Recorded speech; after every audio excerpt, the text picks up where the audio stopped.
and shall be affixed to all documents authenticated by the Bureau. Judicial notice shall be taken of the seal. Okay, historical revision notes.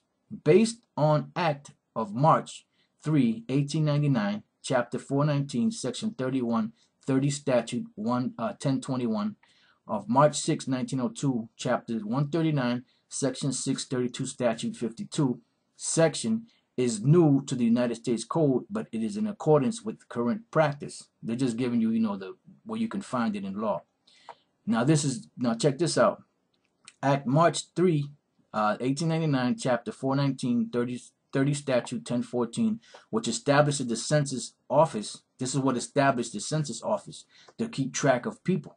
Right? Keep in mind the microchip, information, storage, data on a temporary basis. So when it was set up back then in 1899, the Census Office was set up to be a temporary thing, not for a long period of time. Provided in Section 31 thereof, 30 Statute 1021, for a seal for that office. So that's why they had the seal, but it was supposed to be temporary. Now this is the key. The office was made permanent by Act March 6, 1902, Chapter 139, 32 Statute 51, and the Section 6 of that Act 32 Statute 52 continued in full force and effect for the taking of the 13th and subsequent censuses. So by 1902 it became a permanent thing. All right, it says all provisions of the Act of March 3, 1899 not inconsistent with the provisions of such 1902 Act. Therefore, since the 1902 Act contained no provisions with respect to a seal, Section 31 of 1899 Act providing for the seal remained in force as it was not inconsistent. So this is just basically giving you the origins of the census, all right, which they tied in to the Hollerith machine, which they gave him a patent, and basically what it was for is to put tabs on people. That's where you get the word tabs from, keeping tabs on somebody, from the tabulating machine that was created by IBM before it was called IBM. That's what they call it, keeping tabs on people. All right, and as we read on down, it says in 1911, Hollerith Tabulating Machine Company joins with two other companies and formed the Calculating, Tabulating, and Recording Company, CTR and Company, which this is their logo. All right, they changed their name, they merged, as all these companies do. It says in 1924, T.J. Watson changed the name of the CRT and Company for IBM, International Business Machines, and here goes the first logo they had. So basically, to IBM, what you see today as known as IBM, it goes back to the Hollerith machine or the tabulating machine of these different companies that merge, and now it's known as the International Business Machine. Why? Because they do this through the IBM. That's what they wanted to keep tabs on the world with the microchip and other forms and other things that they have used to further this so-called New World Order agenda. All right. Now, as you read on down, it says, now check this out. In 1935, IBM, which is the same company, began to sell an electric typewriter, the 601, which also served as a calculator based on perforated cards. So now if you look here, this is the actual machine. You have the thumb lever, skip bar rack, carriage stop, punching position. You have your keys and all that. And then you will have here this is the card bed. This is where you put the card in, type in the numbers, and when it came out on this side, it would be perforated. And then that particular card, whenever you will put it into the machine, into the any one of those tabulate machines, it would, as soon as you put it in there, the numbers, which were the holes, as soon as you put it in there, they will say, okay, this is such and such, and he's from this area, he's from that area, blah blah blah. It will have your information stored in there already. So as you can see now, slowly but surely, how this microchip thing evolved. It evolved from a simple addition machine through a tabulating machine that was set up in the 1800s, late 1800s, which the census of the Bureau of Census, to keep track of people, gave this particular guy, Herman Hollerith, a patent, for to make this something to this effect, to keep track of people, right? It says this is now, and this was 1935, right? It says this is the same year the Social Security was created, signed into law by FDR as part of the New Deal. So in other words, that New Deal was what? They were giving people benefits, you know, so-called, that's your so-called welfare system and all that. So they tied it all together. You know, so in order for you to get into this New Deal and to receive it and to receive these benefits, you have to receive what? You have to receive your Social Security number. You know, you have to receive take this so what I'm looking for. Take this information that they provided to you and accept their conditions and accept the Social Security number if you wanted to receive these benefits. And back then, being that it was in the heart of the recession, in the heart of the Great Depression, should I say, the people were willingly accepting it. So that's the same around the same guidelines that they're going to try to use today. They're going to use some type of a catastrophe, you know, to where they're going to say, well, look, this is going to be the new deal, so to speak. And what's going to happen is they're going to say, well, if you want to receive these benefits, if you don't want to starve, if you don't want to be out of work, if you want to continue working and making money and providing for your family, you're going to have to receive this chip, the microchip. Okay? So that's why they said it here. It says, same year the SS number created, signed into law by FDR as part of the New Deal.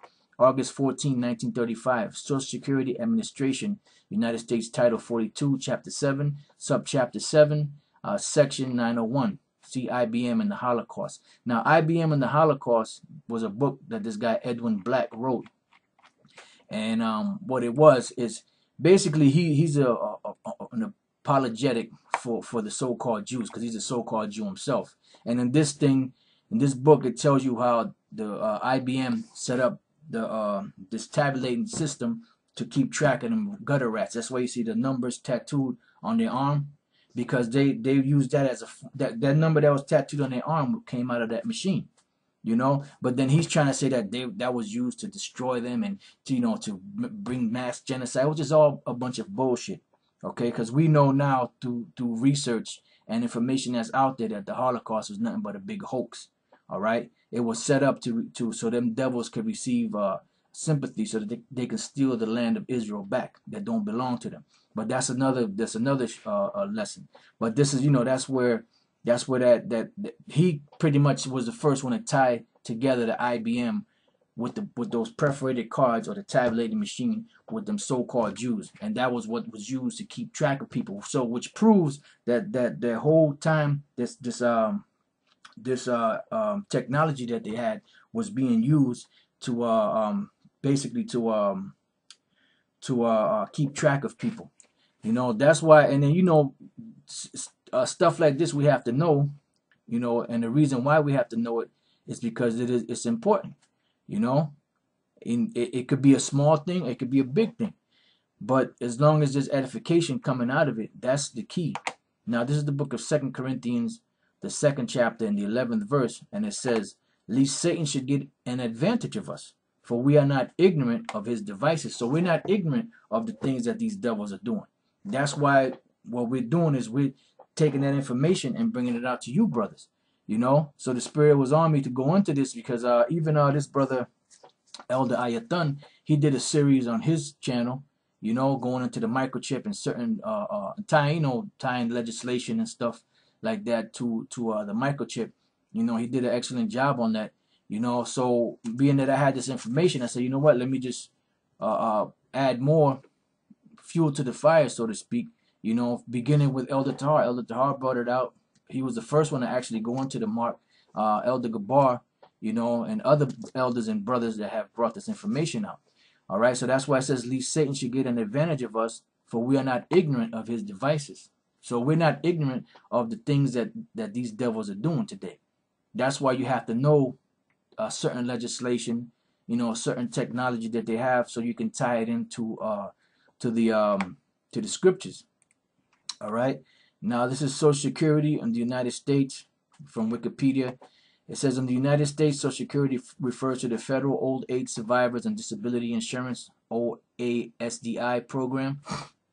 The original Social Security Act 1935, which was signed into law by FDR, and the current version of the act as amended, encompassed several social welfare and social insurance programs. The larger and better known programs are federal old age retirement, survivors and disability insurance, unemployment benefits, temporary assistance for needy families, health insurance for aged and disabled, Medicare, grants to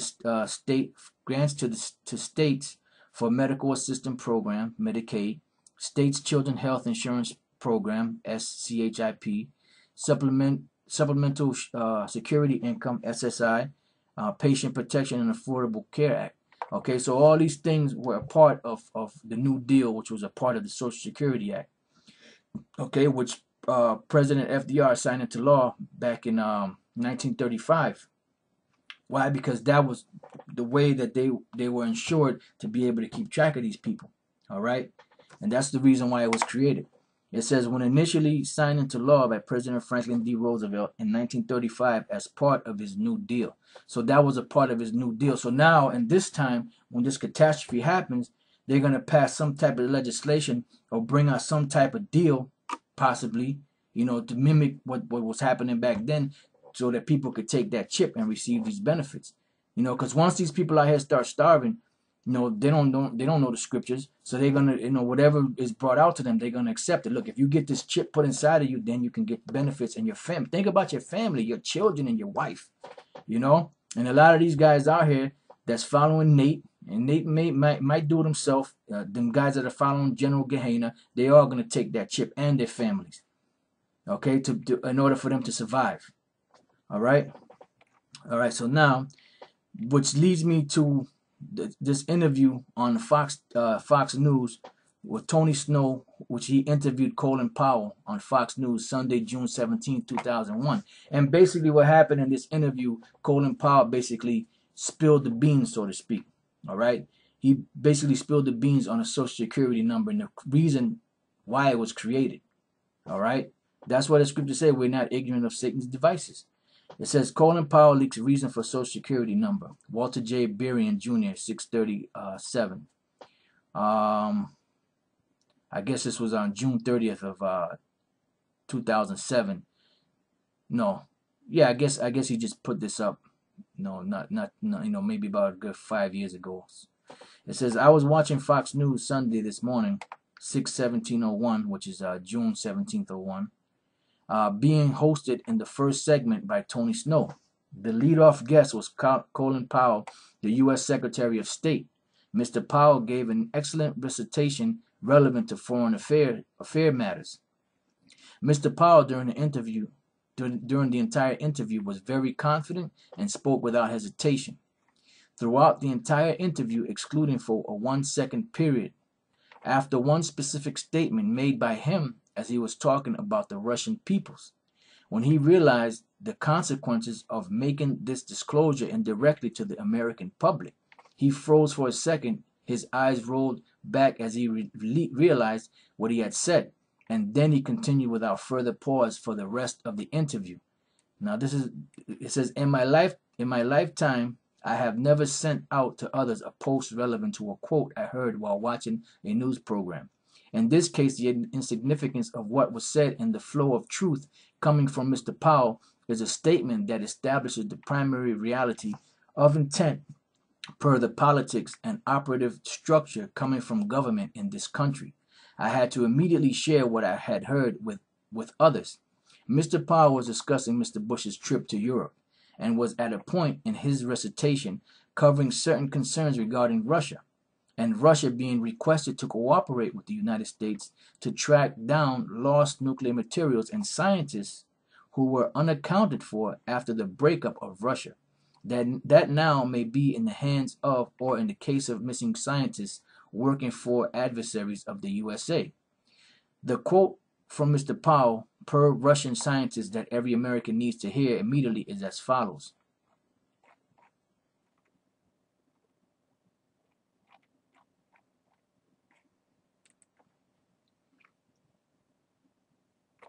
It says, Colin Powell, finding a Russian scientist, this is what he said, finding a Russian scientist may be a problem, being that Russia does not have a social security system as here in America that allows us to monitor, track down, and capture an American citizen.